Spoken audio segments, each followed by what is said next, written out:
Hello and welcome to my channel.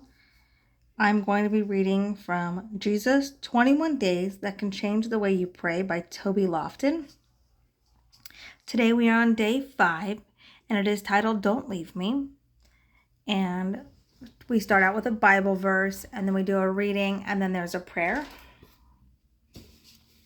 So I'm going to go ahead and start reading to you.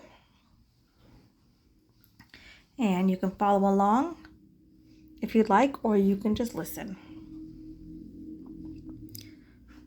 It's from Matthew 27, verse 46. About 3 in the afternoon, Jesus cried out in a loud voice, Eli, Eli, lama sabachthani. Don't know if I'm saying that right. I'm probably not, and I'm sorry. Which means, my God, why have you forsaken me? That again is Matthew 27:46. The reading goes like this. Once again, we came upon a prayer of Jesus that only he can pray. This prayer comes from the cross of Calvary. He has already been beaten, ridiculed, and spat upon. They have woven a crown of thorns and crushed them upon his head. Nails have been driven into his hands and feet. The sins of the world are upon him. One can only imagine how exhausted Jesus must have felt. There and then he felt forsaken by his Father. What made him feel such? Only Jesus can know. But felt it he did, so he cried, Why have you forsaken me? While not in the same anguish as Jesus, the psalmist often asked for God not to forsake him or the people of Israel. The psalmist used different phrases to express the same concern.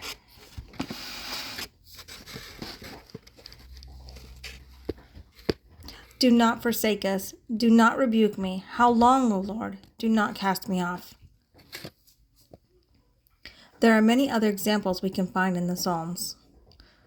We don't often think of even the possibility that God would forsake us. You might even say, I don't think God will ever forsake me. I have too much faith, trust, and confidence in God. I would never think that. I would say you are right in your thinking. I don't think so either, but go deeper in this thought. What would we be asking if we asked God not to forsake us? Aren't we asking for an awareness of his closeness? Aren't we asking for God to be with us? Who doesn't want that? I know I do, don't you? Now for the prayer. Get this a little bit closer. Let me try to get this just right for you guys. Okay. Let's pray. You can either follow along or bow your head or whatever you want to do. Lord, do not forsake me. Make yourself ever so known to me. Make your presence so profound that I cannot help but acknowledge you. Make it so that if I were to deny it, creation around me would laugh out loud.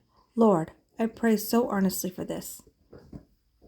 I pray for my church. While I know the church is the people, I pray that when we enter the building in which we worship, that we will feel like we have to ask you to excuse us as we go to our seats.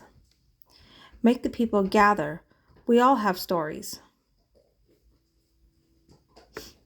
to tell of your presence in our lives. Lord, encompass my pastor in your presence, Lord.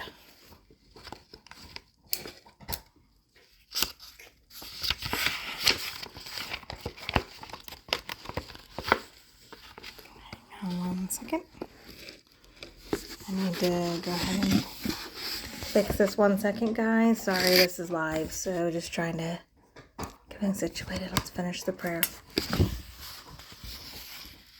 Like Moses, when he went into the tent of meeting, make it so obvious that he has been in your presence. Lord, not for his sake alone, but for our sake and those who may have come looking for your saving grace. So be it. Lord, so be it. This is what the book looks like. Jesus 21 Days That Can Change the Way You Pray. hope you're enjoying these readings. If you do need a prayer request, or if you have a prayer request, I should say, you can leave it in the comments or ask me to reach out to you, and I will pray for you. So this is the book if you'd like to get it. It's a wonderful book.